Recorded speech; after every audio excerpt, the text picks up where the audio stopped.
ഈ വിഷയവുമായി ബന്ധപ്പെട്ടുകൊണ്ടാണ് ഇന്നത്തെ നമ്മുടെ ചർച്ചയിൽ. നമുക്കറിയാം, ഇന്നലെ കഴിഞ്ഞു പോയ ഒരു ദിനം, വാലന്റൈൻ ഡേ എന്ന പേരിൽ ആളുകൾക്കിടയിൽ, പ്രത്യേകിച്ച് ചെറുപ്പക്കാർക്കിടയിൽ വളരെയേറെ പ്രസിദ്ധി നേടിയിട്ടുള്ള ഒരു ദിവസം. വിശ്വാസികൾ എന്ന നിലക്ക്, മുസ്ലിംകൾ എന്ന നിലക്ക് നമ്മൾ ഈ വിഷയത്തെ എങ്ങനെ കാണണം എന്നുള്ളതാണ് ഇതിൽ പ്രധാനം.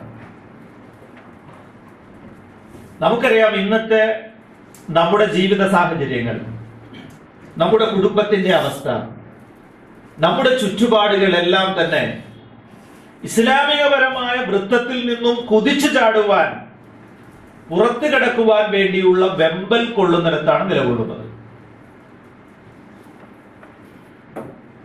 നന്മ പറയുന്നത് അത് മതത്തിന്റെ പേരിലാണ് എങ്കിൽ ആ വ്യക്തിയെ ക്രൂശിക്കുവാൻ നമ്മൾ കഴിഞ്ഞ ദിവസങ്ങളിൽ ഇന്റർനെറ്റുകളിലും മറ്റുമെല്ലാം വളരെയേറെ പ്രസിദ്ധമായി കൊണ്ടിരിക്കുന്ന ഒരു വീഡിയോ ഡോക്ടർ രജിത് കുമാറുമായി ബന്ധപ്പെട്ടുകൊണ്ട് ഞാനത് സൂചിപ്പിക്കുന്നത്, അദ്ദേഹം പറയുന്ന വാക്കുകൾ, അദ്ദേഹത്തിന്റെ പ്രത്യേകമായ ശൈലികളുണ്ട് എങ്കിലും അദ്ദേഹം പറയുന്ന വിഷയങ്ങൾ പൂർണ്ണമായും സാമൂഹിക നന്മയുമായി അടുത്തു നിൽക്കുന്നവ തന്നെയാണ്, യാതൊരു സംശയമില്ല. പക്ഷെ അദ്ദേഹത്തിന് നമ്മുടെ കേരളത്തിലെ വളരെ പ്രസിദ്ധമായ ഒരു ചാനൽ വ്യക്തിപരമായി ക്രൂശിക്കുന്ന, അദ്ദേഹം പറഞ്ഞ ഒരു വാക്കിൽ പിടിച്ച് മണിക്കൂറുകൾ നീണ്ടു നിൽക്കുന്ന ക്ലാസുകൾ നടത്തുന്നതിൽ നിന്ന് കേരളത്തിൽ അങ്ങോളം ഇങ്ങോളം കുട്ടികൾക്കിടയിൽ കൗൺസിൽ നടത്തുവാൻ വേണ്ടി പ്രത്യേകമായി ഗവൺമെന്റ് നിയോഗിച്ച ആ പ്രതിനിധിയെ, ഒരുപാട് ബിരുദങ്ങൾ നേടിയ ആ വ്യക്തിയെ ക്രൂശിക്കുന്ന കാഴ്ചകൾ നമ്മൾ കണ്ടിട്ടുണ്ട്. എന്തിന്റെ പേരിലാണ്? അദ്ദേഹം പറഞ്ഞ ചില സത്യങ്ങളുടെ പേരിൽ, അല്ലെ? പെൺകുട്ടികൾ അവരെങ്ങനെയാകണമെന്ന് അവരുടെ വസ്ത്രവിധാനത്തിലും അവരുടെ നടപ്പുകളിലും പെരുമാറ്റങ്ങളിലും അവർ കൃത്യമായും മാന്യത പാലിക്കണമെന്ന് വേദഗ്രന്ഥങ്ങൾ, പരിശുദ്ധ ഖുർആൻ പോലും സ്ത്രീയോട് അടങ്ങി ഒതുങ്ങി കഴിയണമെന്ന് പറഞ്ഞത് അതുകൊണ്ടാണ് എന്ന് പറഞ്ഞതിന്റെ പേരിൽ ആ മനുഷ്യനെ ക്രൂശിച്ചു, അല്ലെ? നമുക്കറിയാം, അദ്ദേഹം ഒരു മുസ്ലിം അല്ല. എന്നിട്ട് പോലും അദ്ദേഹം വേദങ്ങളെ കുറിച്ച് പഠിക്കുകയും ഖുർആനെ കുറിച്ച് പോലും അദ്ദേഹത്തിന്റെ സംസാരങ്ങളിൽ അദ്ദേഹം എടുത്തു പറയുന്നു. സൂറത്തുകളും ആയത്ത് നമ്പറുകളും എല്ലാം പറഞ്ഞുകൊണ്ടാണ് അദ്ദേഹം പ്രസംഗിക്കാറുള്ളത്. ഇവിടെയാണ് നമ്മൾ വിശ്വാസികൾ എന്ന് പറയുന്ന നമ്മൾ മനസ്സിലാക്കേണ്ടതായ ചില വിഷയങ്ങളുള്ളത്. ഈ കഴിഞ്ഞ ദിനത്തിൽ ആർക്കെങ്കിലും അതിന്റെ പേരിൽ ഒരു ആശംസയെങ്കിലും അയക്കാത്ത, തന്റെ ഇന്റർനെറ്റുകളിൽ താൻ ബന്ധപ്പെടുന്നതായ മെസ്സഞ്ചറുകളിൽ താൻ ഒരു ലൈക്കെങ്കിലും അടിക്കാത്ത, എന്തെങ്കിലും ഒരു കമന്റ് എങ്കിലും പാസ്സാക്കാത്ത എത്ര ആളുകൾ ഈ കൂട്ടത്തിൽ ഉണ്ടാകും എന്ന് ചോദിച്ചാൽ, ഒരു വേള അൽഹംദുലില്ലാഹ് നമ്മളെല്ലാവരും അതിൽ നിന്നും ഒഴിവായിരിക്കും. അല്ലെങ്കിൽ നമ്മൾ ഗൗരവതരമായി ചിന്തിക്കേണ്ടതുണ്ട്, നമ്മുടെ മക്കൾ ഈ വിഷയത്തിൽ അവരുടെ കാഴ്ചപ്പാട് എന്ത് എന്നതിനെ കുറിച്ച് നമ്മൾ ആലോചിക്കണം. പരിശുദ്ധ ഖുർആൻ ഒരു മനുഷ്യൻ അവന് മഹ്റമുകളായിട്ടുള്ള വ്യക്തികൾ ആര് എന്നതുപോലും പരിശുദ്ധ ഖുർആനിലെ ആയത്തിൽ വ്യക്തമായി പഠിപ്പിക്കപ്പെട്ടിട്ടുണ്ട്. ആരൊക്കെയാണ് മഹ്റമുകൾ? ഒരു മനുഷ്യൻ അന്യ സ്ത്രീ പുരുഷന്മാരുമായി ബന്ധപ്പെടുമ്പോൾ എപ്രകാരമായിരിക്കണം അവന്റെ പെരുമാറ്റങ്ങളെന്ന്, എന്തെല്ലാം കാര്യങ്ങൾ ശ്രദ്ധിക്കണമെന്ന് കൃത്യമായി പഠിപ്പിക്കപ്പെട്ടിട്ടുണ്ട്. ഇവിടെയാണ് ഈ ഒരു ദിനം കാമുകന്മാർക്ക് വേണ്ടി ആശംസകൾ നേരുവാൻ, അല്ലെങ്കിൽ അത്തരം ആളുകൾക്ക് എന്ത് തോന്നിയവാസങ്ങളും കാട്ടിക്കൂട്ടുവാൻ പ്രത്യേകമായി ക്ലബ്ബുകളിലും മറ്റും പ്രോഗ്രാമുകൾ സംഘടിപ്പിച്ചുകൊണ്ട് മദ്യത്തിന്റെയും സംഗീതത്തിന്റെയും അകപ്പടിയോടുകൂടി എന്ത് തോന്നിയവാസങ്ങൾക്കും പ്രേരിപ്പിച്ചുകൊണ്ടിരിക്കുന്നത്. ഇത് നിസ്സാരമായ ഒരു വിഷയമല്ല. ഏതെങ്കിലും ഒരു ആശംസാ കാർഡുകളിൽ തീർന്നു പോകുന്ന ഒരു വിഷയമല്ല ഇത്. മറിച്ച് അതിന്റെ പിന്നിൽ നിലകൊള്ളുന്ന ഗൂഢമായ ലക്ഷ്യങ്ങൾ നമുക്കറിയാം. ഇന്ന് നമ്മുടെ മാധ്യമങ്ങളിൽ നിലനിൽക്കുന്ന റിയാലിറ്റി ഷോകൾ എന്ന പേരിൽ അറിയപ്പെടുന്ന എല്ലാ ഷോകളും, ആ ഷോകളെല്ലാം തന്നെ അസഭ്യങ്ങളുടെ അല്ലെങ്കിൽ വേണ്ടാത്തരങ്ങളുടെ കൂത്തരങ്ങുകളാണ് എന്ന് പറയേണ്ടി വരുന്നു. അത്തരം കാര്യങ്ങളെല്ലാം പ്രോത്സാഹിപ്പിക്കുന്ന ആളുകളാണ് നല്ല ഒരു വാക്ക് പറഞ്ഞതിന്റെ പേരിൽ ഒരു വ്യക്തിയെ ക്രൂശിക്കുന്നത്. ഇനിയാണ് നമ്മൾ മനസ്സിലാക്കേണ്ടത്, നമ്മുടെ മക്കൾ ഈ വിഷയത്തിൽ അവരുടെ സമീപനം എങ്ങനെയാണ്? നമ്മുടെ മക്കൾ നമ്മൾ നട്ടുവളർത്തിയ ഒരു ചെടിയിൽ നിന്ന് അതിലുണ്ടാകുന്ന നമുക്കിഷ്ടപ്പെട്ട ഒരു പൂവ് അന്യനായ ഒരു വ്യക്തി അല്ലെങ്കിൽ അന്യരെല്ലാത്തരവാകട്ടെ നമ്മുടെ അനുവാദം കൂടാതെ പറിച്ചെടുത്താൽ, നമ്മളൊരു റോസാ ചെടി നട്ട് വളർത്തി വളമിട്ട് കൊടുത്ത് പൂവിട്ട് അതിൽ നിന്ന് നമ്മുടെ അനുവാദമില്ലാതെ നമ്മൾ വളർത്തിക്കൊണ്ടുവന്ന ചെടിയിൽ നിന്ന് ഒരു പൂ പറിച്ചെടുത്തത് നമ്മൾ ശ്രദ്ധയിൽപ്പെട്ടാൽ പോലും പലപ്പോഴും നമുക്ക് സഹിക്കാൻ കഴിയുന്നവരല്ല, അല്ലെ? അവിടെയാണ് നമ്മൾ നമ്മുടെ ജീവിതം തന്നെ അവർക്ക് വേണ്ടി മാറ്റിവെച്ച, നമ്മുടെ കണ്ണിന്റെ കുളിർമയായി അതിനുവേണ്ടി പടച്ചതമ്പുരാനോട് പ്രാർത്ഥിച്ചുകൊണ്ടിരിക്കുന്ന നമ്മുടെ മക്കൾ. ആ മക്കൾ ഒരു വേളയിൽ മാതാവും പിതാവുമായ നമ്മളെ തള്ളിക്കൊണ്ട് മറ്റൊരുത്തന്റെ കൂടെ ഇറങ്ങി പുറപ്പെട്ടു പോകുന്ന രംഗം ഒരിക്കലും മനുഷ്യത്വമുള്ള ഒരു പിതാവിനോ മാതാവിനോ അംഗീകരിക്കാൻ പറ്റില്ല, സഹിക്കാൻ കഴിയില്ല. യാതൊരു സംശയവുമില്ലാത്ത വിഷയമാണത്. ഇന്ന് നമ്മുടെ കേരളക്കരയിൽ ഓരോ ജില്ലകളിലും ആ നാട്ടിലെ ആളുകളുമായി സംസാരിച്ചു കഴിഞ്ഞാൽ അറിയാം, നമ്മുടെ മക്കൾ, പ്രത്യേകിച്ച് നമ്മുടെ പെൺകുട്ടികൾ, അമുസ്ലിങ്ങളായ മനുഷ്യരോടൊപ്പം ഒളിച്ചോടുന്ന കഥകൾ വർദ്ധിച്ചു വരുന്നു എന്നുള്ള യാഥാർത്ഥ്യം. 10-18 വർഷം തന്നെ പൊന്നുപോലെ നോക്കിയ, തനിക്ക് വേണ്ടി എല്ലാം ചെയ്തു തന്ന, തനിക്ക് എല്ലാവിധ സൗകര്യങ്ങളും ചെയ്തു തന്ന മാതാവിനും പിതാവിനും പുല്ലുവില പോലും കൽപ്പിക്കാതെ അന്യമതസ്ഥരായ ആളുകളോടൊപ്പം പോലും പുറപ്പെട്ടു പോകുന്ന അവസ്ഥ നമ്മുടെ കേരളക്കരയിൽ പെരുകിക്കൊണ്ടിരിക്കുകയാണ്. അതുകൊണ്ട് തന്നെ ഗൗരവതരമായി നമ്മുടെ മക്കളുടെ വിഷയത്തിൽ നമ്മൾ ചിന്തിക്കേണ്ടതുണ്ട്, ആലോചിക്കേണ്ടതുണ്ട്. നമ്മളുടെ മക്കൾ ഏർപ്പെടുന്ന മേഖലകൾ എന്താണ്? നമ്മുടെ മക്കൾക്ക് വാങ്ങിക്കൊടുക്കുന്ന സ്നേഹത്തിൽ അവർ പറയുന്നത് എന്തും, പക്ഷേ നമ്മൾ വാങ്ങിക്കൊടുക്കുന്ന ആ സ്നേഹോപഹാരങ്ങൾ നമുക്കെതിരെ വിനയായിത്തീരുന്ന ഒരവസ്ഥ ഉണ്ടാകുമോ എന്നതും ഗൗരവതരമായി ചിന്തിക്കണം. 5ാം ക്ലാസ്സിൽ പഠിക്കുന്ന കുട്ടിയുടെ കയ്യിലും 3G സൗകര്യങ്ങളുള്ള മൊബൈൽ ഫോണാണ് നമ്മൾ വാങ്ങിക്കൊടുത്തിട്ടുള്ളത്, അല്ലേ? എന്തിനു വേണ്ടിയാ? 5 വയസ്സുള്ള കുട്ടിക്ക് അത്തരം ഒരു ഫോണിന്റെ ആവശ്യം എന്താണ്? നമ്മൾ ആലോചിക്കണ്ടേ? കേരളത്തിൽ നടത്തപ്പെട്ട സർവേകളിൽ ഞെട്ടിക്കുന്ന ഒരുപാട് വിവരങ്ങൾ വന്നതിൽ LKG തലങ്ങളിലുള്ള കുട്ടികൾക്കിടയിൽ പോലും ലൈംഗികമായ വിഷയത്തിൽ നടന്നുകൊണ്ടിരിക്കുന്ന അതിക്രമങ്ങൾ, വീട്ടിൽ നിന്നും ജ്യേഷ്ഠന്മാരാൽ കുടുംബക്കാരാൽ പീഡിപ്പിക്കപ്പെടുന്ന കുട്ടികൾ ക്ലാസ്സിൽ വന്ന് കാണിക്കുന്ന കോപ്രായങ്ങൾ കണ്ട് അന്തിച്ചു പോയ ടീച്ചേഴ്സിനെ നമുക്ക് കാണാൻ കഴിയുകയാണ് കേരളക്കരയിൽ, അല്ലേ? നമ്മുടെ കുടുംബത്തിൽ ഇസ്ലാം നിർദ്ദേശിച്ചതായ നിർദ്ദേശങ്ങൾ നമ്മൾ പാലിക്കുന്നില്ല, ഇസ്ലാം നിർദ്ദേശിച്ചതായ മര്യാദകൾ നമ്മൾ പാലിക്കുന്നില്ല. പ്രവാചകൻ സല്ലല്ലാഹു അലൈഹി വസല്ലമ തന്റെ നാവിലൂടെ പരിശുദ്ധ ഖുർആനിൽ ആരൊക്കെയാണ് മുഹറമുകൾ എന്ന് കൃത്യമായി നമ്മെ പഠിപ്പിക്കുകയുണ്ടായി. ആ കൂട്ടത്തിൽ പെട്ട ആളുകളുടെ ഇടയിൽ പോലും ഇസ്ലാം നിർദ്ദേശിച്ചതായ ചില അതിർവരമ്പുകളുണ്ട്. എന്നാൽ അന്യരായ ആളുകളാകുമ്പോഴോ അവർക്കിടയിൽ നമ്മൾ പുലർത്തേണ്ടതായ മര്യാദകളും ഇസ്ലാമികപരമായ ചിട്ടവട്ടങ്ങളും എപ്രകാരമായിരിക്കണമെന്നതിനെ കുറിച്ചാണ്. അന്യ സ്ത്രീകളുമായി അന്യപുരുഷന്മാരുള്ള സ്ഥലങ്ങളിൽ ഇടപഴകുന്ന വിഷയവുമായി ബന്ധപ്പെട്ടുകൊണ്ട് ഇന്റർനെറ്റിലൂടെ സെർച്ച് ചെയ്തപ്പോൾ കാണാൻ കഴിഞ്ഞ ഒരു ചോദ്യം ഇങ്ങനെയായിരുന്നു: ഒരു അന്യനായ മനുഷ്യൻ താമസിക്കുന്ന ഒരു വീട്ടിൽ, ഒരു കുടുംബത്തിലേക്ക് അന്യനായ ഒരു മനുഷ്യൻ വന്നു, അജ്നബിയായ അപരിചിതനായ ഒരു മനുഷ്യൻ കടന്നു വന്നു. ആ വ്യക്തി ആ വീട്ടിൽ താമസിക്കുകയാണ് എങ്കിൽ ഈ സ്ത്രീ പാലിക്കേണ്ടതായ സൂക്ഷിക്കേണ്ടതായ കാര്യങ്ങൾ എന്ത്, അല്ലെങ്കിൽ ആ വീട്ടിൽ തന്നെ അന്തി ഉറങ്ങാൻ പാടുണ്ടോ എന്നാണ് ഒരു ചോദ്യം ചെന്നിട്ടുള്ളത്. ഇസ്ലാം QA എന്ന് പറയുന്ന സൈറ്റിൽ പോയി കഴിഞ്ഞാൽ നിങ്ങൾക്ക് ഒരുപാട് ചോദ്യങ്ങൾ കാണാം. അതിലൊരു ചോദ്യം ഇങ്ങനെ പോയിട്ടുള്ളത്. നമ്മൾ ചിന്തിക്കണം, ഇവിടെയാണ് നമുക്കിടയിൽ, പ്രത്യേകിച്ച് വടക്കൻ കേരളത്തിൽ വളരെ ഗൗരവതരമായി പറയട്ടെ, അമുസ്ലിങ്ങളായ നമ്മുടെ വീടുകളിൽ ജോലി ചെയ്യാൻ വരുന്ന പുരുഷന്മാരുടെ മുന്നിൽ ഔറത്ത് മറക്കേണ്ടതില്ല എന്നുള്ള വിശ്വാസക്കാരാണ് മുസ്ലിം സ്ത്രീകൾ, അല്ലേ? ഞാൻ ഒരുപാട് ആളുകളുമായി ഒരുപാട് സ്ഥലങ്ങളിൽ ജോലി ചെയ്യുകയും മറ്റുമുള്ള പരിചയമുള്ളത് കൊണ്ട് തന്നെ പറയണം, മുസ്ലിങ്ങളായ ആരെങ്കിലൊക്കെ ആണെങ്കിൽ അവരുടെ മുന്നിൽ ഷോളൊക്കെ ഇട്ട് വരുന്ന സ്ത്രീ തന്റെ വീട്ടിൽ പണിയെടുക്കുന്ന, തെങ്ങ് കയറുന്ന, പറമ്പ് കിളക്കുന്ന കണാരന്റെയും മറ്റും മുന്നിൽ താൻ എന്താണോ ശരീരത്ത് അണിഞ്ഞിരിക്കുന്നത് അത് മാത്രം ഇട്ടുകൊണ്ട് ഇറങ്ങി വന്നുകൊണ്ട് സംസാരിക്കുന്ന സ്ത്രീകളാണ് വടക്കൻ കേരളത്തിലേക്ക്. തെക്കൻ കേരളത്തിൽ പിന്നെ ഇസ്ലാമികത്വം കുറവാണ്, അത് പോട്ടെ, അല്ലേ? വടക്കൻ കേരളത്തിന്റെ അവസ്ഥ അതാണ്. ഇസ്ലാം ഉണ്ട് എന്ന് പറയുന്ന കുറെയൊക്കെ ഇസ്ലാമികപരമായ ഉണർവ് നേടി എന്ന് പറയുന്ന നാടുകളിൽ പോലും അന്യരായ പുരുഷന്മാരുടെ മുന്നിൽ പാലിക്കേണ്ടതായ മര്യാദകൾ അവർ പാലിക്കുന്നില്ല. അല്ലെങ്കിൽ അത് പഠിപ്പിച്ചു കൊടുക്കേണ്ട ഭർത്താക്കന്മാർക്ക് അതിനുള്ള, ഞാൻ പറയുന്നില്ല, അല്ല, നമ്മൾ ഗൗരവതരമായി ചിന്തിക്കണം. പറയേണ്ടത് പറയുവാൻ, കൽപ്പിക്കേണ്ടത് കൽപ്പിക്കുവാൻ ഭർത്താക്കന്മാർക്ക് കഴിയണം, പിതാക്കന്മാർക്ക് കഴിയണം. മക്കൾക്ക് വാങ്ങിക്കൊടുത്തുകൂടാത്തതും വാങ്ങിക്കൊടുക്കുവാൻ പാടില്ല.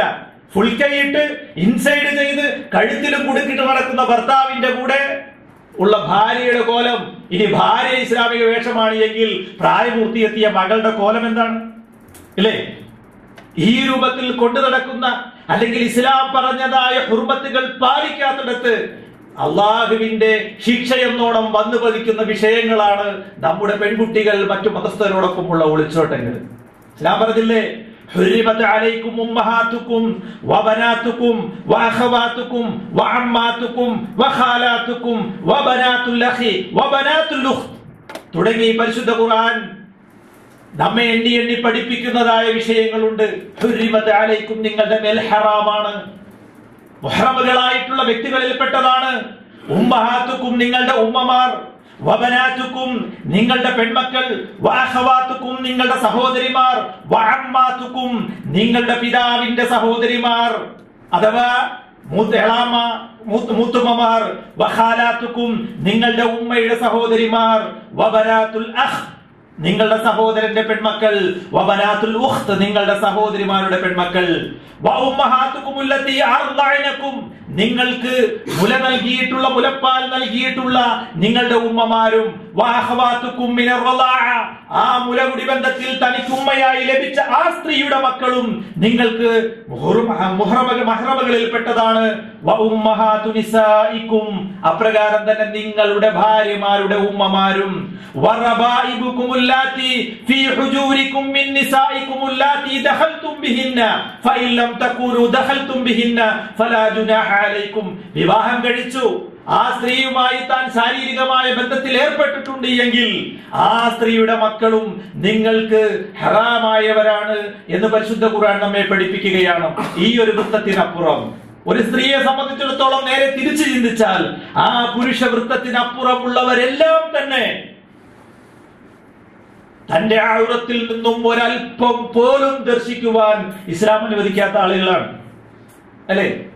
മറ്റുള്ളവരെല്ലാം തുറന്നു വെക്കാന്നല്ലേ പറഞ്ഞതിനർത്ഥം. പക്ഷേ ഇസ്ലാം വളരെ കണിശമായി പറഞ്ഞു, ഇസ്ലാമികപരമായ ഹിജാബ് അണിയാതെ കൊണ്ട് ഇതല്ലാത്ത ഒരു വ്യക്തിയുടെ മുന്നിലും പ്രത്യക്ഷപ്പെടാൻ പാടില്ല എന്ന് പഠിപ്പിക്കപ്പെട്ട മതം.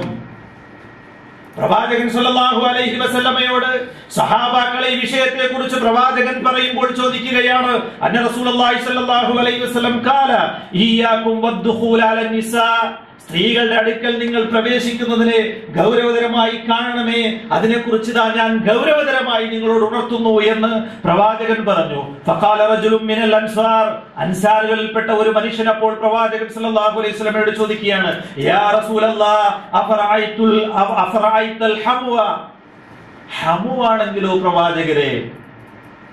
ഹമു എന്ന് പറഞ്ഞാൽ ഏറ്റവും അടുത്ത ബന്ധത്തിലുള്ള ആണുങ്ങൾ, അവർക്കാണ് ഹമു എന്ന് പറയുക.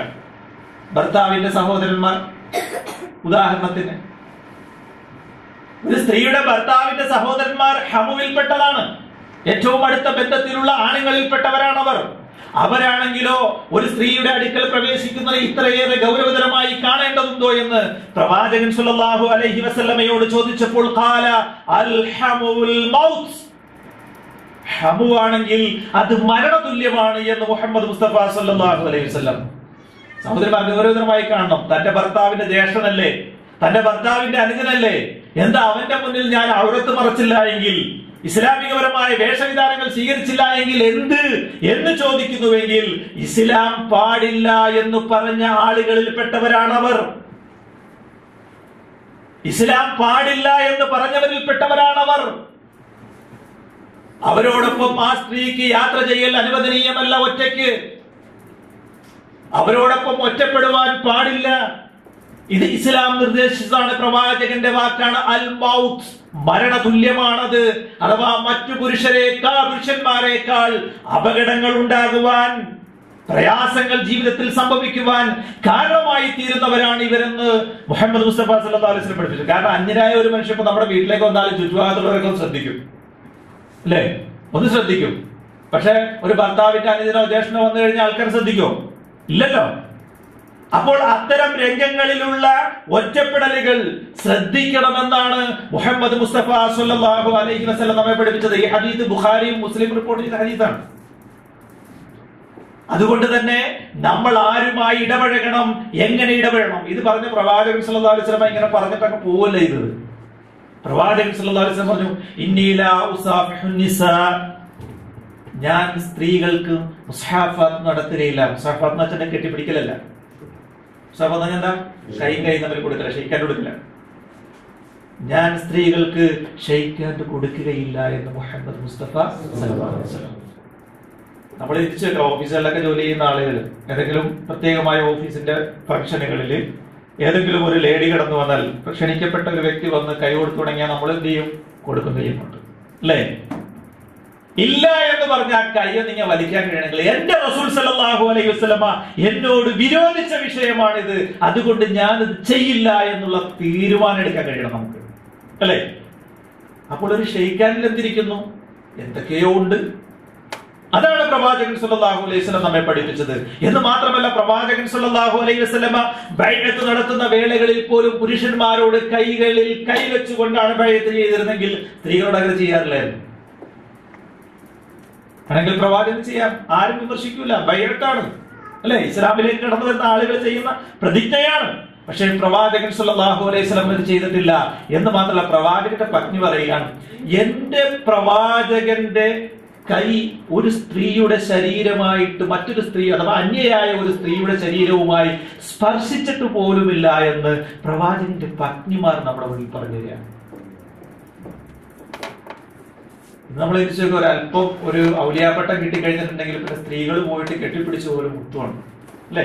ഞാനിത് പറയണത് തമാശയായിക്കൊണ്ടല്ല, നമ്മൾ ഗൗരവമായി ചിന്തിക്കാൻ വേണ്ടി പറയുന്നതാണ്. കാരണം ഔലിയ ആയിക്കഴിഞ്ഞാൽ അല്ലെങ്കിൽ ആ ഒരു മർത്തബയിലേക്ക് എത്തിക്കഴിഞ്ഞാൽ പിന്നെ അത് അദ്ദേഹത്തിന്റെ മക്കളാണ്. പെൺകുട്ടികൾ പെൺമക്കളാണ്, ആൺകുട്ടികളാണെങ്കിൽ ആൺമക്കളാണ്. അതുകൊണ്ട് തന്നെ അത് ബാപ്പയെ പോലെ കാണുന്നുള്ളതെന്ന് പറഞ്ഞിട്ട് പോയി കെട്ടിപ്പിടിക്കുന്നു, കാല് നക്കുന്നു, കാലിൽ സുജൂദ് ചെയ്യുന്നു, എന്തെല്ലാം രംഗങ്ങൾ നമ്മുടെ കേരളക്കരയിൽ പോലും നടക്കുന്നു. എന്റെ പ്രവാചകൻ സല്ലല്ലാഹു അലൈഹി വസല്ലം ആ മർത്തബയിലേക്കൊന്നും എത്തിയില്ലേ? പ്രവാചകൻ സല്ലല്ലാഹു അലൈഹി വസല്ലം ഒരു സ്ത്രീയുടെ ശരീരവുമായിട്ട് പോലും സ്പർശിച്ചിട്ടില്ല എന്ന് സ്വന്തം പത്നിമാരത് പറയണമെങ്കിൽ സഹോദരങ്ങൾ നമ്മൾ ചിന്തിച്ചു, ആ പ്രവാചകൻ തന്റെ ജീവിതത്തിൽ അതിങ്ങനെ കാണിച്ചു തരുമായിരുന്നു, അല്ലെ? അത് കാണിച്ചു തരികയാണ് ആ പ്രവാചകൻ സല്ലല്ലാഹു അലൈഹി വസല്ലം ചെയ്തത്. എന്ന് മാത്രമല്ല, പ്രവാചകൻ സല്ലല്ലാഹു അലൈഹി വസല്ലം പറഞ്ഞു, നിങ്ങൾ ഒരു വഴിയിൽ ഇരിക്കുന്ന ഇരുത്തത്തെ സൂക്ഷിക്കണമെന്ന് പ്രവാചകൻ പറഞ്ഞു. ഇയ്യാകും വൽ ജുലൂസ ഫി തുറുഖാത്ത്, വഴികളിൽ നിങ്ങൾ ഇരിക്കുന്നതിനെ സൂക്ഷിക്കണമെന്ന് പ്രവാചകൻ സല്ലല്ലാഹു അലൈഹി വസല്ലം പറഞ്ഞു. പ്രവാചകൻ ആ സൂക്ഷിക്കണം എന്നുള്ള വർത്താനം തന്നെ പാടില്ല എന്നുള്ള അർത്ഥത്തിലാണ്. അവ സ്വഹാബാക്കൾ പറയുന്നുണ്ട്, ഖാലൂ മാ ലനാ ബുദ്ദ ഇന്നമാ ഹിയ മജാലിസുനാ തുഹദ്ദിസു ഫീഹാ. പ്രവാചകരെ, ഞങ്ങൾക്ക് ചിലപ്പോൾ നിർബന്ധാവസ്ഥ വന്നു ചേരും, ഞങ്ങൾക്ക് അവിടെ ഇരിക്കേണ്ടി വരും, ഞങ്ങളുടെ സംസാരങ്ങൾ പരസ്പരം നടത്തുവാൻ വേണ്ടി ഇരിക്കേണ്ടി വരുന്ന സാഹചര്യങ്ങൾ ചിലപ്പോൾ ഉണ്ടാവും. വൈകുന്നേരം ആകുമ്പോൾ ഒരു കൈ കൊണ്ട് എടുത്തിട്ട് കവല പോയിരിക്കുന്നതിനെ കുറിച്ചല്ല പറഞ്ഞത്, അല്ലെ?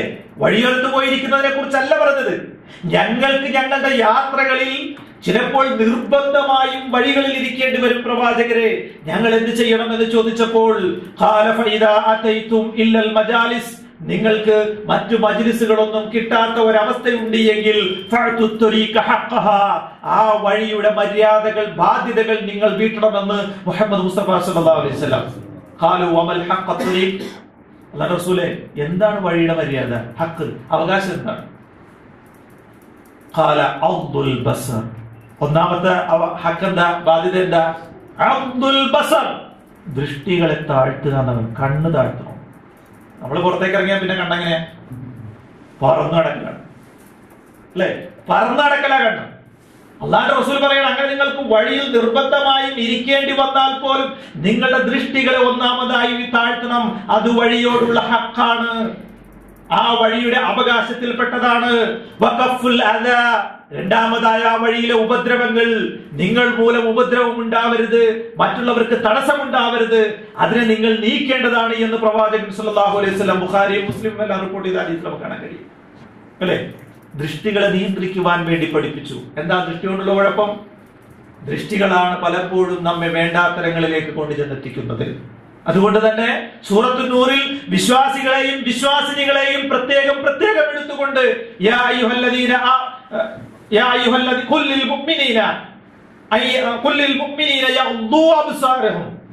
വിശ്വാസികളോട് പറയുക പ്രവാചകരെ, അവരുടെ കണ്ണുകളെ താഴ്ത്തുവാൻ വേണ്ടി, അവരുടെ ഗുഹ്യസ്ഥാനങ്ങളെ സൂക്ഷിക്കുവാൻ വേണ്ടിയും. അപ്പൊ ഗുഹ്യസ്ഥാനത്ത് സൂക്ഷിക്കാൻ പറഞ്ഞതിന് മുമ്പ് പറഞ്ഞ കണ്ണുകളെ നിയന്ത്രിക്കാനാ പറഞ്ഞത്. വിശ്വാസിനികളോടും പറയുക എന്ന് പറഞ്ഞുകൊണ്ട് ഇതേ വിഷയം തന്നെ പഠിപ്പിച്ചു അല്ലെ. അപ്പൊ കണ്ണുകളെ നിയന്ത്രിക്കുക എന്നത് ഹറാമുകളിലേക്ക് പോകുന്നതിൽ നിന്നുള്ള ഒരു തടസ്സമാണ്. അതുകൊണ്ട് ആ കണ്ണുകളെ നിങ്ങൾ നിയന്ത്രിക്കണം എന്ന് പഠിപ്പിക്കുകയുണ്ടായി. പ്രവാചകൻ സല്ലല്ലാഹു അലൈഹി വസല്ലം പറയുകയാണ്, ലാ യഹ്ലുവന്ന റജുലുൻ ബിംറഅത്തിൻ ഇല്ലാ വമഅഹാ ദൂ മഹ്റം. ഒരു സ്ത്രീയും ഒരു പുരുഷനും ഒറ്റയ്ക്കാകുവാൻ പാടില്ല, അവരോടൊപ്പം ഒരു മഹ്റമില്ലാതെ. ഒരു സ്ത്രീയും ഒരു പുരുഷനും ഒറ്റയ്ക്കാകുവാൻ പാടില്ല, അവരോടൊപ്പം ഒരു മഹ്റമില്ലാതെ എന്ന് മുഹമ്മദ് മുസ്തഫ സല്ലല്ലാഹു അലൈഹി വസല്ലം പഠിപ്പിച്ചു. മാ ഖലാ റജുലുൻ മിംറഅ ഇല്ലാ കാന ശൈത്വാനു സാലിസുഹുമാ. ഒരു സ്ത്രീയും ഒരു പുരുഷനും ഒറ്റയ്ക്കായി കഴിഞ്ഞാൽ മൂന്നാമതായി അവിടെ പിശാചുണ്ടാകും. പ്രവാചകൻ സല്ലല്ലാഹു അലൈഹി വസല്ലം മറ്റൊരു നോക്കുക, ഒരു തിന്മയിലേക്ക് പോകാനുള്ള സാധ്യതകളെ എല്ലാം അടച്ചുകൊണ്ടാണ് ഇസ്ലാം പറയുന്നത്, നിങ്ങളിവയെ ശ്രദ്ധിക്കണം. പ്രത്യക്ഷമായതാകട്ടെ പരോക്ഷമായതാകട്ടെ വൃത്തികേടുകളിൽ നിന്നും അകന്നു നിൽക്കുവാൻ തയ്യാറാവണം. ഇതാണ് ഇസ്ലാം നമ്മളോട് കൽപ്പിക്കുന്നത്. എങ്കിൽ എന്താണ് വാലന്റൈൻ ഡേ? നമുക്കറിയാം, ബിഷപ്പായിരുന്ന ക്രിസ്തീയ പുരോഹിതനായിരുന്ന വാലന്റൈൻസ് എന്ന് പറയുന്ന ഒരു മനുഷ്യൻ, അദ്ദേഹം വിവാഹം നിഷിദ്ധമാക്കിയിരുന്ന അന്ന് ക്രൈസ്തവ സമൂഹത്തിനിടയിൽ പല വിവാഹങ്ങളും മറ്റുള്ളവർക്ക് ചെയ്തു കൊടുത്ത ഒരു മനുഷ്യൻ. വിവാഹ നിഷിദ്ധ എന്നു അന്നുള്ള പുരോഹിതന്മാർക്കും പറ്റും. പലർക്കും വിവാഹങ്ങൾ അദ്ദേഹം രഹസ്യമായി ചെയ്തു കൊടുത്തു ഈ മനുഷ്യൻ. എന്ന് മാത്രമല്ല, അദ്ദേഹത്തിന് അതിന്റെ പേരിൽ ജയിലിലടക്കുകയും, പല രൂപത്തിലുള്ള വാർത്തകൾ പുറത്തു വരുന്നുണ്ട്, ജയിലിലടക്കുകയും അതിന്റെ പേരിൽ അദ്ദേഹത്തെ തൂക്കിക്കൊല്ലുകയും ചെയ്തത് ഫെബ്രുവരി 14 എന്നാണ്. മറ്റൊരു കഥയുണ്ട്, ഒരു പ്രേമത്തിന്റെ വിഷയത്തിൽ തൂക്കിക്കൊന്നു എന്നുള്ള കഥകൾ. എന്തായിരുന്നാലും ഈ ഒരു രംഗവുമായി ബന്ധപ്പെട്ടുകൊണ്ടാണ് ഈ ഡേ ആചരിക്കപ്പെടുന്നത്. ഇതിൽ വിശ്വാസികൾക്ക് എന്താ പങ്ക്? വിശ്വാസികൾക്ക് എന്താ പങ്ക്?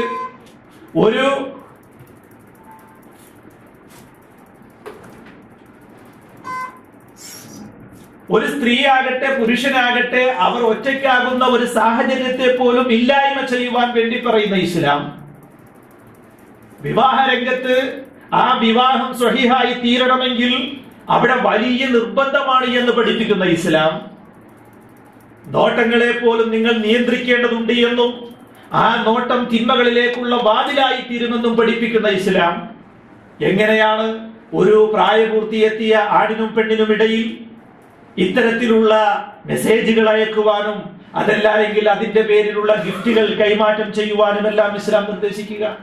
ഒരിക്കലുമില്ല. അതുകൊണ്ട് തന്നെ നമ്മുടെ മക്കളെ പറഞ്ഞു മനസ്സിലാക്കണം.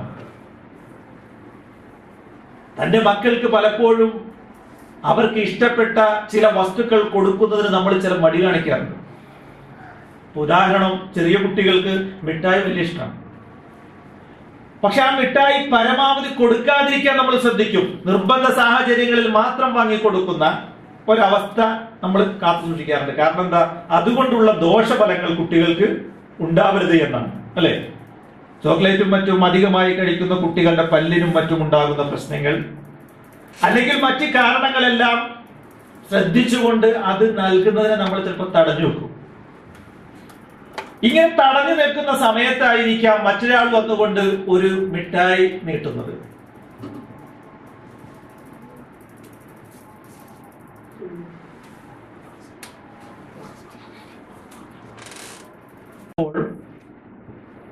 അവരോടുള്ള ഇഷ്ടം കൊണ്ട്, സ്നേഹം കൊണ്ട് അവർക്ക് ഇഷ്ടപ്പെട്ട ചിലവേ നമ്മൾ തടഞ്ഞു വെക്കും. എന്നാൽ ഇതേ അവസ്ഥയിൽ മറ്റൊരാൾ വന്നുകൊണ്ട് ആ കുട്ടിക്ക് ഒരു ചോക്ലേറ്റിന്റെ മിഠായി നീട്ടുമ്പോൾ സ്വാഭാവികമായും ആ കുട്ടിക്ക് ഉണ്ടായിത്തീരുന്ന ഒരു ഇഷ്ടം ഉണ്ടായിരുന്നു. ഞാൻ പറഞ്ഞു വരുന്നത് 10-18 വർഷക്കാലം നമ്മൾ നമ്മുടെ സ്നേഹവും അവർക്ക് ഇഷ്ടപ്പെട്ടതെല്ലാം വാങ്ങിക്കൊടുക്കുകയും ചെയ്ത് വളർത്തി വന്ന മാതാപിതാക്കൾ, ആ മാതാപിതാക്കൾ മക്കളിൽ ഏർപ്പെടുത്തുന്നതായ ചില നടപടികളുണ്ട്, ചില പരിമിതികളുണ്ട്. ആ സന്ദർഭത്തിൽ അതിനെ കടത്തിവെട്ടിക്കൊണ്ട് ഒരാൾ വന്നുകൊണ്ട് ആ കുട്ടിക്ക് എന്തെങ്കിലും നൽകുമ്പോൾ തന്റെ മാതാവിനും പിതാവിനും ഇല്ലാത്ത ഒരു ഇഷ്ടം, സ്നേഹം തന്നോട് ഇയാൾക്കുണ്ട് എന്ന് തെറ്റിദ്ധരിക്കുന്ന ഒരവസ്ഥ, ഇതിനെ തടുക്കാൻ കഴിയണം. എങ്ങനെ എന്നുള്ളതാണ്. ഒരു കുട്ടിക്ക് താൻ മിഠായി നൽകാതിരിക്കുമ്പോൾ ഒരു മാതാവും പിതാവും പറഞ്ഞു മനസ്സിലാക്കണം, എന്തുകൊണ്ട് മകനെ നിനക്ക് ഞാനിത് തരുന്നില്ല എന്നത്. എന്തുകൊണ്ടാണ് മകളെ നിനക്ക് ഇഷ്ടപ്പെട്ട ഈ മിഠായി ഒന്ന് നീ കഴിച്ചല്ലോ, ഇല്ല ഇന്ന് നിനക്ക് രണ്ടാമത്തതില്ല, എന്തുകൊണ്ടാണ് ഞാനത് തരാത്തത് എന്ന് ആ മാതാവ് പിതാവ് അവനെ പറഞ്ഞു മനസ്സിലാക്കണം. അത് മനസ്സിലാക്കി കഴിയുമ്പോൾ മറ്റൊരാൾ നീട്ടുമ്പോഴും ഇല്ല ഇന്ന് എനിക്കിത് വേണ്ട, അല്ലെങ്കിൽ ഞാൻ കഴിച്ചതാണ് എന്ന് പറയാൻ കഴിയും ആ കുട്ടിക്ക്, അല്ലേ? ഇതിലാണ് പലപ്പോഴും നമ്മൾ പരാജയപ്പെടുന്നത്. തന്റെ മാതാവിനെയും പിതാവിനെയും വിട്ടെറിഞ്ഞുകൊണ്ട് മറ്റൊരുത്തൻ കാണിച്ച സ്നേഹത്തിന്റെ പിന്നാലെ ഓടിപ്പോകുവാൻ വെമ്പൽ കൊള്ളുന്ന സാഹചര്യം അവിടെയാണ് ഉണ്ടായിത്തീരുന്നത്, അല്ലെ? അതുകൊണ്ട് നമ്മൾ ഗൗരവതരമായി ചിന്തിക്കണം. നമ്മുടെ കുട്ടികളെ ഇസ്ലാമികപരമായ മര്യാദകളിലൂടെ വളർത്തിയെടുക്കുവാനുള്ള ശ്രമം എപ്പോഴും നമ്മുടെ റബ്ബ്, നമ്മുടെ മതം, നമ്മുടെ പ്രവാചകൻ എന്നുള്ള ബോധത്തോടുകൂടി കുട്ടികളെ തിന്മകളിൽ നിന്നും അകറ്റി നിർത്തുവാൻ വേണ്ടിയുള്ള ശ്രമം, ഇത് ഉണ്ടാക്കിയെടുക്കുന്നിടത്ത് മാത്രമാണ് നമുക്ക് വിജയം കണ്ടെത്താൻ കഴിയുള്ളൂ. അതുകൊണ്ട് തന്നെ ഇസ്ലാം നിർദ്ദേശിക്കുന്നതായ നിർദ്ദേശങ്ങൾ, അവിടെ പ്രേമവിവാഹങ്ങളിലൂടെ ഉണ്ടായിത്തീരുന്ന വിവാഹങ്ങളിൽ അധികവും ചെന്നെത്തുന്ന അധപ്പതനങ്ങൾ. ഞാൻ മുമ്പ് ജോലി ചെയ്തിരുന്ന സ്ഥലത്ത് അവിടെ ചീഫ് അക്കൗണ്ടന്റ് ആയിരുന്ന ഒരു ഹിന്ദുവായ ഒരു മനുഷ്യനുണ്ട്. ആ മനുഷ്യൻ ഓഫീസിലേക്ക് പോകുമ്പോ ഫ്ലാറ്റിന്റെ പുറത്തുള്ള ഡോറ് ലോക്ക് ചെയ്ത് താക്കോലുമായിട്ടാണ് പോവുക. തിരിച്ച് അദ്ദേഹം എപ്പോൾ വരുന്നോ അതുവരെ തന്റെ ഭാര്യയും മക്കളും അതിനുള്ളിലാണ്. അങ്ങനെ നാളുകൾ കുറെ കഴിഞ്ഞപ്പോൾ അതിനെക്കുറിച്ചുള്ള അന്വേഷണങ്ങൾ നടത്തിയപ്പോൾ നമുക്ക് മനസ്സിലാക്കാൻ കഴിയുന്ന കാര്യം എന്ന് വെച്ചിട്ടുണ്ടെങ്കിൽ ഇദ്ദേഹത്തിന്റെ വിവാഹം പ്രേമവിവാഹമായിരുന്നു. പിന്നീട് അദ്ദേഹത്തിന് എപ്പോഴോ തന്റെ ഭാര്യയിൽ ഒരു സംശയം ജനിച്ചു. ആ സംശയത്തിന്റെ പ്രത്യക്ഷമായ മറുപടിയാണ് താൻ പോകുമ്പോൾ ഫ്ലാറ്റ് പൂട്ടി താക്കോലുമായി കിടന്നു കളയുക എന്നുള്ളത്. നോക്കുക, ഇത്രമേൽ വിശ്വാസമില്ലാത്തടത്തേക്ക് ഒരു ചെറിയ ഒരു തീപ്പൊരി വീണാൽ പിന്നീട് പരസ്പരം വിശ്വാസം നഷ്ടപ്പെടുന്നിടത്തേക്ക് എത്തിച്ചേരുന്ന ബന്ധമാണ് പ്രേമവിവാഹം എന്ന് പറയുന്നത്. മറ്റു വിവാഹങ്ങൾക്ക് അത്ര പെട്ടെന്ന് ഷോക്കേക്കൂല. കാരണം അവർ തമ്മിൽ കണ്ടതിന് ശേഷം, ഇഷ്ടപ്പെട്ടതിന് ശേഷം, കുടുംബാംഗങ്ങളിലൂടെ ഉണ്ടാക്കിത്തീർന്ന ആ ബന്ധത്തിൽ പിന്നീട് അവർ പുതിയ വ്യക്തികളാണ്. അവരൊന്നു ചേർന്ന് അവരുടെ ഇഷ്ടങ്ങളും അനിഷ്ടങ്ങളും പങ്കിട്ടുകൊണ്ടാണ് മുന്നോട്ട് പോകുന്നത് എന്നതുകൊണ്ട് തന്നെ അതിന് മുമ്പ് തന്നെ എല്ലാം പറഞ്ഞിട്ടുണ്ട്. ആ പറഞ്ഞതൊക്കെ അധികവും പൊള്ളത്തരങ്ങളായിരിക്കും, അല്ലെ? വിവാഹ ജീവിതത്തിലേക്ക് കടക്കുന്നതിന് മുമ്പ് തന്നെ പ്രേമ സമയങ്ങളിൽ ഇതെല്ലാം പറഞ്ഞിട്ട് അത് പറഞ്ഞതിൽ അധികവും പൊള്ളത്തരങ്ങളാണ്. ഇതിന്റെ മേലാണ് ജീവിതം കെട്ടിപ്പടുത്തിട്ടുള്ളത്. അതിൽ നിന്ന് ഒരു ചീട്ട കടർന്ന് വീണ് കഴിഞ്ഞാൽ അതെല്ലാം തകിടം മറിയുന്ന അവസ്ഥ ഉണ്ടായിത്തീരുമെന്നുള്ളത് നമ്മുടെ ചുറ്റുപാടുകൾ സാക്ഷിയാണ്. വിശുദ്ധ ഖുർആൻ പറഞ്ഞില്ലേ, നിങ്ങൾക്ക് ഒരു അടിമയായ മനുഷ്യൻ ഒരു സ്ത്രീക്ക് നല്ലതാണ് എന്ന്. ഒരു അടിമയായ സ്ത്രീയാണ് ഒരു സ്ത്രീക്ക് നല്ലത് എന്ന് പറയുമ്പോൾ, പുരുഷന് നല്ലത് എന്ന് പറയുന്നിടത്തേക്ക് ഇസ്ലാം പറഞ്ഞൊരു വിഷയം എന്താ? മുശ്രിക്കുകളായ മനുഷ്യർ ചിലപ്പോൾ നിങ്ങൾ എന്ത് ചെയ്യും? അത്ഭുതപ്പെടുത്തും, അല്ലെ? പുരുഷന്മാരോടും പറഞ്ഞു, സ്ത്രീകളോടും പറഞ്ഞു, നിങ്ങളെ ചിലപ്പോൾ അവർ അത്ഭുതപ്പെടുത്തി കളയും. അങ്ങനെ നിങ്ങളെ അത്ഭുതപ്പെടുത്തിയാലും നിങ്ങൾക്ക് ഖൈർ എന്താണ്? ഒരു മുഅ്മിനായ മനുഷ്യനോ അല്ലെങ്കിൽ ഒരു മുഅ്മിനായ അടിമയോ ആണ് എന്നാണ് ഇസ്ലാമിന്റെ കൽപ്പന. എന്നാൽ പോലും ആ ഒരു ചിന്ത മനസ്സുകളിൽ വരരുത് എന്ന് പഠിപ്പിക്കുന്ന ഇസ്ലാം ഈ പാഠങ്ങൾ പഠിപ്പിച്ചു കൊടുക്കാൻ, നേരായ മാർഗത്തിലൂടെ മക്കളെ വളർത്തുവാൻ അള്ളാഹുവിനും അവന്റെ പ്രവാചകനും എങ്ങനെ പഠിപ്പിച്ചോ ആ രൂപത്തിൽ ഇസ്ലാമിനെ പരിചയപ്പെടുത്തിക്കൊണ്ട് മറ്റുള്ളവരുടെ മുന്നിൽ മാതൃകകളായി തീരുവാൻ ഞാനും നിങ്ങളും ഒക്കെ ശ്രദ്ധിക്കേണ്ടതുണ്ട്. എന്റെയും നിങ്ങളുടെയും എല്ലാം വല്ലാത്ത ഒരു വേവലാതിയാണിത്. ആ വേവലാതിക്കുള്ള പരിഹാരം ഇസ്ലാം നിർദ്ദേശിക്കുന്നതല്ലാതെ മറ്റൊന്നുമില്ല എന്ന് നമ്മൾ മനസ്സിലാക്കേണ്ടതുണ്ട്. ഗൾഫിൽ കഴിയുന്ന കുടുംബങ്ങളുമായി അകന്ന് കഴിയുന്ന നമ്മളെ സംബന്ധിച്ചിടത്തോളം വളരെ പ്രധാനപ്പെട്ട പങ്ക് ഈ വിഷയത്തിലുണ്ട്. നമ്മുടെ ഫോൺ കോളുകളിൽ നമ്മുടെ ഇണകളോട് സംസാരിക്കുന്നത് പോലെ തന്നെ നമ്മുടെ മക്കളോട് സംസാരിച്ച് അവരുടെ ഇഷ്ടാനിഷ്ടങ്ങളുമായി ബന്ധപ്പെട്ടുകൊണ്ട് നൽകേണ്ട നിർദ്ദേശങ്ങൾ നൽകി, ശാസിക്കേണ്ടവ ശാസിച്ച്, സ്നേഹത്തിൽ ഉപദേശിക്കേണ്ടവ അങ്ങനെ ഉപദേശിച്ചു കൊണ്ടുള്ള ഒരു ജീവിതം, ഒരു ക്രമം നമ്മൾ പാലിച്ചില്ല എങ്കിൽ നാളെ നമ്മൾ നഷ്ടക്കാരായി തീരും എന്നുള്ള കാര്യം നമ്മൾ അറിയേണ്ടതുണ്ട്. അതുകൊണ്ട് ഗൗരവകരമായി നമ്മൾ ആലോചിക്കണം. നാളെ അള്ളാഹുവിന്റെ മുന്നിൽ തന്നെ ഏൽപ്പിച്ച തന്റെ ഇണയെയും തന്റെ മക്കളുടെയും വിഷയത്തിൽ, തന്റെ കീഴിലുള്ളവരുടെ വിഷയത്തിൽ കൃത്യമായും ഞാൻ എൻ്റെ ബാധ്യതകൾ നിർവഹിച്ചു എന്ന് പറയുവാൻ കഴിയുന്നിടത്തേക്ക് നമ്മുടെ പ്രവർത്തനങ്ങൾ, നമ്മുടെ വിശ്വാസങ്ങൾ, നമ്മുടെ അമലുകളെല്ലാം തന്നെ എത്തിച്ചേരേണ്ടതുണ്ട്. അതിനുവേണ്ടി നമ്മൾ പ്രയത്നിക്കുക, പ്രാർത്ഥിക്കുക. സർവശക്തൻ നമുക്കതിനുള്ള തൗഫീഖ് പ്രദാനം ചെയ്യുമാറാവട്ടെ. നമ്മുടെ തെറ്റുകുറ്റങ്ങൾ നാഥൻ അവന്റെ മഹത്തായ ഫള് കൊണ്ട് വിട്ടുപുറത്ത് മാപ്പാക്കി തരുമാറാവട്ടെ. സഹോദരങ്ങളെ, ഒന്ന് രണ്ട് കാര്യങ്ങൾ ഓർത്താനുണ്ട്. ഒന്ന്, നമ്മളിപ്പോൾ ഒരു ഉംറ ട്രിപ്പ് പ്ലാൻ ചെയ്ത് കഴിഞ്ഞു. അടുത്ത മാസം 20-ാം തീയതി മാർച്ച് 20-ന് പുറപ്പെട്ട് 30-ന് വരത്തക്ക രൂപത്തിൽ അൽഹംദുലില്ലാഹ് രണ്ടാമത്തെ ബസ്സിലേക്കും ഏകദേശം സീറ്റുകൾ ഫുള്ളായിക്കൊണ്ടിരിക്കുകയാണ്. ആരെങ്കിലും ഇനിയും അതുമായി ബന്ധപ്പെടാനുണ്ടെങ്കിൽ എത്രയും വേഗം, കാരണം വളരെ ചുരുങ്ങിയ സീറ്റുകൾ മാത്രമേ ഇനി ബാക്കിയുള്ളൂ. 150 റിയാൽ, 150 റിയാൽ ആണ് നമ്മളതിന് ഈടാക്കുന്നത്.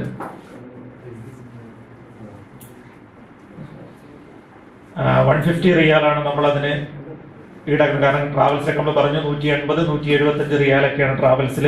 നമ്മളത് 150 രൂപയ്ക്കാണ് ഇൻഷാ അല്ലാഹ്